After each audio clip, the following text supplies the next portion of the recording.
Boss, good afternoon. This the 2016 Hyundai Texan engine that we took off. This is the half block. So this is the bearing.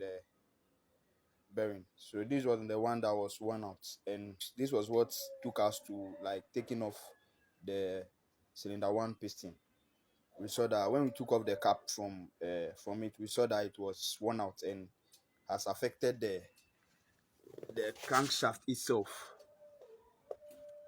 I don't know. Yeah, I don't know if you can see it clearly, but then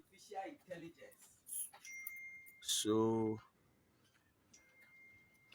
yeah, it's affected cylinder one crankshaft. So far we have cylinder two and three pistons in it, and still it's not turning. So we are trying to maybe we'll take it off and see, but then we'll just have to get a new engine.